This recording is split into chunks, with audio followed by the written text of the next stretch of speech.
In the age of the internet, an entire goldmine of knowledge is never more than a few clicks away. The problem is that it sometimes seems like there's just too much out there. How do you decide what's worth knowing and what'll only clog up your brain with useless nonsense? That's where I come in. From the weird and wonderful to the downright amazing, coming up are 20 facts you didn't know 5 minutes ago. A cucumber cure. Picture this. You have a first date planned at a fancy restaurant, but when you arrive, you realize you forgot to bring any breath mints with you. And to make matters worse, you've just ordered garlic bread as a side. Fear not, friend. All you need to do is order a side salad with cucumber. You see, fibrous vegetables such as celery and cucumbers boost your mouth's saliva production, which washes away odor-causing bacteria and, in turn, cures bad breath. For a simple hack, holding a slice of cucumber between your tongue and the roof of your mouth for about 90 seconds can help to eliminate nasty odors. And if there's no cucumber on the menu, parsley also has the same odor-neutralizing effect. So just discreetly chew on your garnish and you should be covered. Mysterious fingernail markings. Have you ever glanced down at your fingernails and noticed some bizarre white markings that weren't there before? This kind of discoloration is actually a common condition known as leukonychia. Most of the time, it doesn't signify anything serious, and there are a number of potential causes. The primary reason is as a result of injury to the nail bed, which can occur if you accidentally strike or pinch your nail. Because of the time it takes your fingernails to grow, you might not even recall the injury by the time any white spots show up. Leukonychia can also appear as an allergic reaction to cosmetic products like polish, gloss, hardener, or nail polish remover. Sometimes it can also mean your nails are deficient in certain minerals or vitamins, most commonly zinc or calcium. But unless your entire nail turns white and you experience any pain, these markings will usually go away on their own, so there's no reason to worry. Now that I've got you looking at your fingers, why don't you make them useful by heading on over to those like and subscribe buttons and showing them some love? See that little bell icon? You should totally tickle that too to make sure you're the first to know when I upload more amazing content. Now let's get back to boosting your brains. Say prunes! Before you have your photograph taken, you should expect to hear the oh-so-familiar phrase, say cheese. But back in the day, prunes were on the menu instead. In the 1800s, most people weren't comfortable smiling due to a general lack of good dental hygiene, which meant they didn't have very attractive teeth. Having your photograph taken was also considered a luxury and was treated with a good deal of seriousness, meaning a big, cheesy grin was seen as childish. So, photographers in British studios in the 1840s told people to say prunes to keep their mouths taut instead. And that predates today's fish-faced pout by about 180 years. By the mid-20th century, photography had become much faster, cheaper, and more casual. Plus, people had better teeth. So when Kodak started making cameras in the US, which ordinary people could afford to buy, they marketed them with photographs of smiling faces. Former ambassador Joseph E. Davies was the one to come up with the idea to say cheese as the perfect formula for an instant smile. And the rest is history. A flaming hot invention. In 2019, Flaming Hot Cheetos were declared America's favorite snack brand for the third consecutive year. But what if I told you that the super addictive snack nearly didn't exist at all? In 1976, 18-year-old Richard Montañez was hired as a janitor at a Frito-Lay plant in Rancho Cucamonga, California. The position paid $4 an hour with benefits, and Montañez's wife filled out the application for him because he struggled to read and write. While on the job, Montañez noted that a broken machine on the Cheetos assembly line had spat out a batch of plain Cheetos without the cheese powder dust. Montañez took the Cheetos home and dusted them with chili powder. He credits the idea to a favorite snack, grilled corn dressed with lime and chili powder sold by a local street vendor. Montañez first pitched the idea to former PepsiCo CEO Roger Enrico over the phone and was given 2 weeks to prepare a presentation to the executive suite. Of course, it was an instant hit. Montañez went on to become an executive vice president at PepsiCo North America and is now a best-selling author and motivational speaker. What an inspiration! Chalk the difference. If there's one thing Americans and Europeans will always bicker over, it's chocolate. If you've sampled both sides, there's no denying that chalky tastes totally different across the pond. But why? The simple answer is different regulations. Firstly, European chocolate is technically creamier because it requires a minimum of at least 14% dry milk solids, while the minimum amount in the US is 12%. Euro chocolate is also slightly richer because it's required to contain at least 3.5% milk fat compared to the 3.39% needed in the US. What's more, European chocolate is, well, just more chocolatey. That's because it also has a higher requirement for cocoa content, which gives bars their deep flavor. But that's not the only reason why Europeans love to hate American chocolate. You see, Hershey's also uses a special ingredient that sets it apart from the rest: butyric acid. This ingredient makes the chocolate last longer on shelves, but also gives it that tangy flavor that many foreigners find off-putting. Does that settle the age-old Hershey's versus Cadbury debate for you? Let's start a healthy discussion about this unhealthy treat in the comments below. Which brand of chocolate do you personally prefer? And if you can think of any other foods that taste different in your country, go ahead and let me know. I'm genuinely interested. Let's get back to the facts. Dunce caps for smart people. At one point in the Middle Ages, the dunce cap we now associate with idiocy and punishment was actually a symbol of respected scholars. It all began with master philosopher and metaphysical thinker John Duns Scotus, whose name later lent itself to the phrase dunce cap. Scotus was a proponent of the use of pointy hats, believing they would somehow act as a reverse funnel for knowledge, with wisdom flowing into the pointed tip and spreading to the brain below. These hats were also popular among his followers, known as Dunsmen, and therefore became a signifier of high intelligence. But by the mid-16th century, popular thought had begun to turn against Scotus, and the Dunsmen came to be associated with idiocy instead. Naturally, their pointy hats were adopted as a symbol of stupidity and found their way into elementary school classrooms, where they were used to traumatize and humiliate kids until the late 1950s. The Spanish Eiffel Tower. The Eiffel Tower is one of the first things that come to mind when someone asks you to think of France. But this world-famous landmark almost ended up in Spain. Designer Gustave Eiffel first pitched the plans for the monument to Barcelona, but the city rejected his ideas, thinking it would look like an eyesore. He was forced to re-pitch the project elsewhere, and the tower found its home in Paris, where it served as the main archway for the 1889 International Exposition. Surprisingly, the Parisians didn't like it much either. One critic even referred to the enormous iron structure as a metal asparagus. The tower wasn't supposed to stay up for long, and was even offered up for sale as scrap. It was only spared because the French army found that its 984-foot height worked pretty well as a communications tower. Thankfully, this famously hated sculpture has since survived to become one of the world's most well-loved landmarks. Who needs kneecaps? Did you know that a baby's body has about 300 bones at birth compared to the 206 bones that adults have?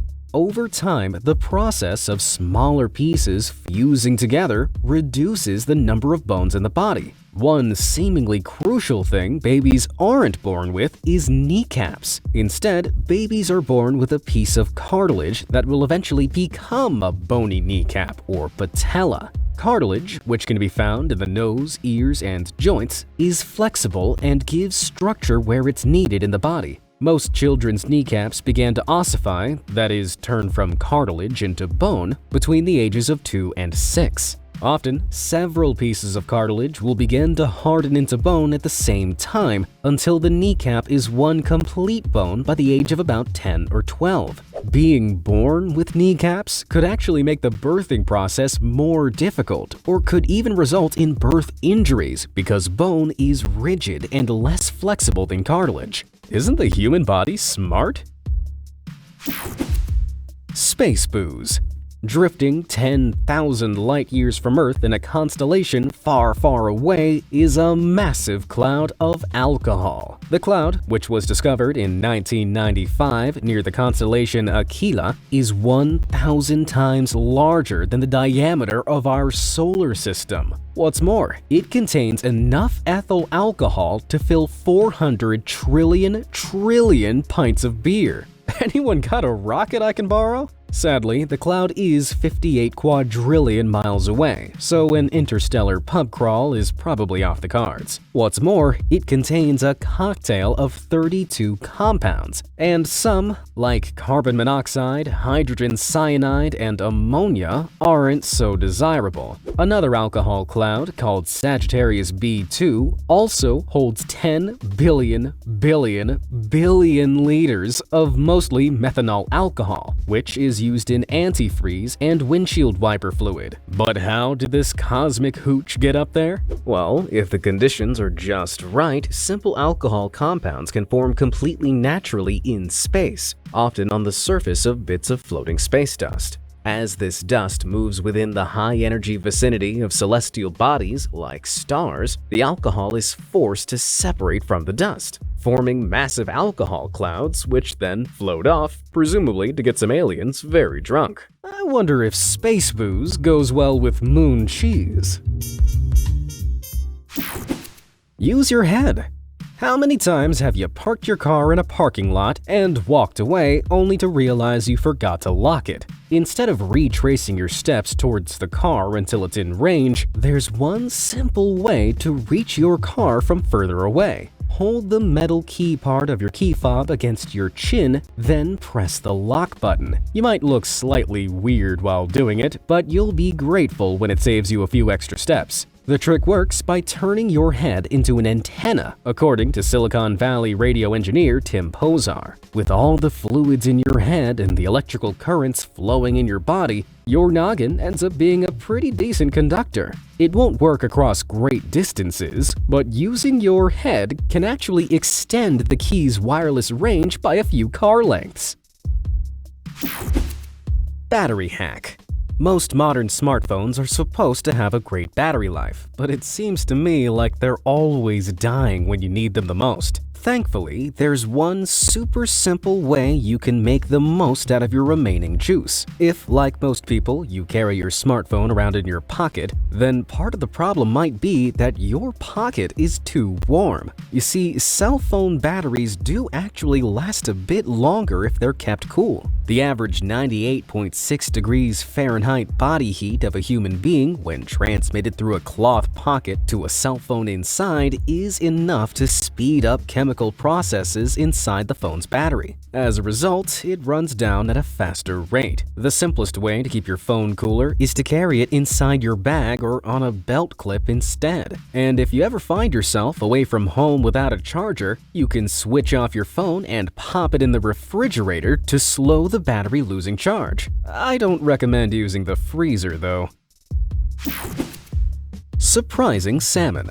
Salmon is one of the most popular seafoods in the world, but if you've ever prepared the fish yourself, then you'll have probably run into the issue of that white funky stuff that seems to appear when you cook it. Most people assume it's just fat, but the white gunk you see oozing from your dinner is actually a simple protein called albumin. Whether boiled, baked, fried, or barbecued, the substance will still appear. Albumin lives in fish in liquid form and appears when the muscle fibers are heated and they contract, pushing out the white-colored protein. Although it's totally safe to eat, some people find it unsightly. To try and remove albumin, you can either blot the cooked fish with a paper towel or brine it before cooking. To brine your fish, just give it a quick soak in a blend of sea salt and water, which should help to relax and dissolve the muscle fibers and minimize the appearance of albumin.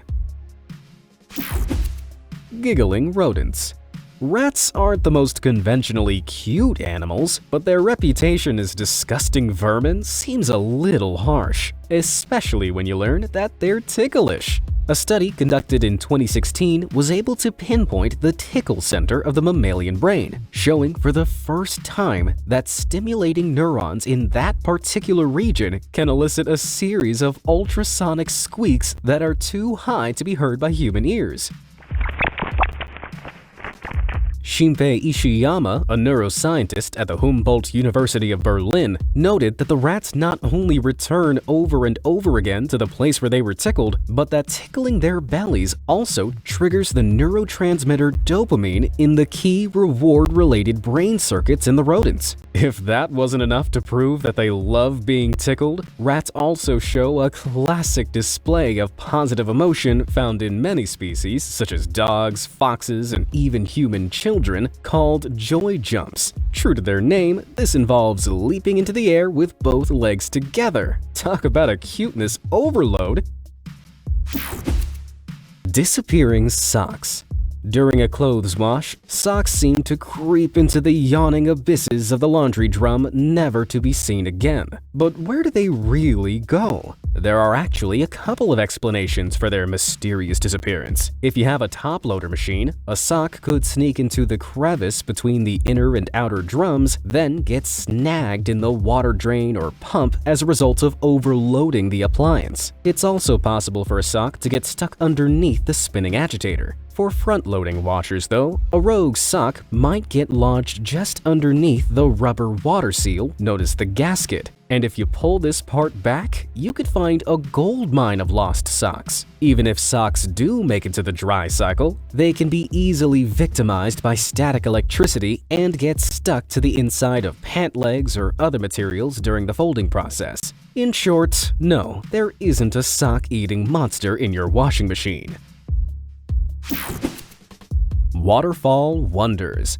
Niagara Falls is pretty big, but it's far from the biggest waterfall known to man. Some claim Angel Falls in Venezuela is the world's tallest, with a staggering height of 3,212 feet and a plunge of 2,648 feet. But that doesn't even come close to the truth. The Denmark Strait is more than 3 times the height of Angel Falls, and it can be found in the ocean. That's right. This mammoth waterfall, located near the southern tip of Greenland, begins 2,000 feet under the ocean surface and plunges to a depth of 10,000 feet, a nearly 2-mile drop. What's more, the Denmark Strait carries an estimated 123 million cubic feet of water per second. That's equivalent to almost 2,000 Niagara Falls at peak flow. But how can a waterfall happen underwater? Simply put, cold water is denser than warm water. In the Denmark Strait, southward flowing frigid water from the Nordic seas meets warmer water from the Irminger Sea. The cold, dense water quickly sinks below the warmer water and flows over the huge drop into the ocean floor, creating a downward flow that goes completely undetected without the aid of scientific instruments. An iPhone secret. Apple's newest set of iPhones come with a whole array of new features, not to mention a hefty price tag. But there's one thing that sets the iPhone 12 Pro and Pro Max models apart from their predecessors. In addition to the 3 super-powered cameras, look a little closer at the back of the phone and you'll notice an inconspicuous black dot in the bottom right corner. It's completely flat to the touch and pretty easy to miss on first glance. But what is it? It's officially known as a LiDAR scanner, which stands for Light Detection and Ranging. This is a radar-related method for optical distance and speed measurement, which uses tiny laser beams that can't be perceived by the human eye. A LiDAR scanner determines the distance between itself and an object by monitoring how long it takes a laser to bounce back. By sending hundreds of thousands of light pulses every second, LiDAR scanners can accurately work out distance and object sizes over small distances. The data can then be used to construct 3D models of any environment. So whether you're an architect drawing up building plans, an archaeologist creating real-time 3D maps, or a gamer who loves augmented reality, this swanky new scanner could revolutionize the way we use our phones. Old school sunglasses. Sunglasses, as we know them today, were first invented sometime in 12th century China. The primitive frames were a crude slab of roughly shaped smoked quartz made to block out the sun. The darkened lenses were only available to the very rich. They weren't vision corrected and didn't offer protection against harmful UV rays. But they did help to hide emotions from others while talking. This was particularly handy for Chinese judges at the time, who routinely wore smoke-colored quartz lenses which allowed them to conceal their true feelings and seem emotionally detached while questioning the accused. But centuries before Chinese judges found a use for sunglasses, rudimentary snow goggles had been used by Inuit and Yupik communities. These snow goggles would be made from driftwood, ivory, or bone with a slit cut into them and protected the eyes from sunlight reflecting off bright white snow. I guess they had permanent cinemascope vision too. No fancy riding. There are plenty of bizarre laws across the United States of America, but one particular law in the city of Galesburg, Illinois is a real sucker for cyclists: no fancy riding. For a definition of fancy riding, look no further than the Galesburg Code of Ordinances, which states that no rider of a bicycle shall remove both hands from the handlebars or feet from the pedals or practice any acrobatic or fancy riding on any street. Well, that rules out Galesburg for my cycling circus tour. According to a Galesburg police officer, the bizarre law probably came about during a time of great concern about bicyclist safety, when there were more crashes than usual. Thankfully, the law is seldom enforced with any punishment, so kids are free to take their hands off the handlebars without the fear of being thrown in jail. Life-saving foil seals. Ever wondered why pill bottles have protective foil seals beneath the lid? You might assume it's there to keep the pills airtight, but the real reason is far more morbid. On September 29, 1982, Mary Kellerman took a Tylenol for a cold. A few hours later, she was dead. That same day, Adam Janus died in exactly the same circumstances. When his brother and sister-in-law visited and developed headaches, they took Tylenol from the same bottle, and both perished within the next 2 days. In the days that followed, 3 more people suffered the same mysterious fate. By early October, investigators discovered that the pills the victims took were laced with cyanide.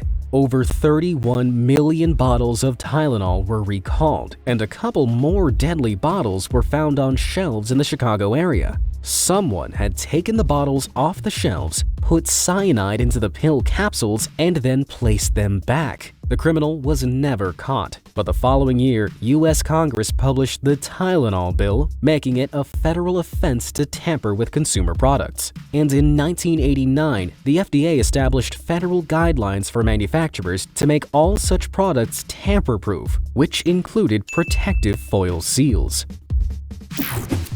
Ancient apples.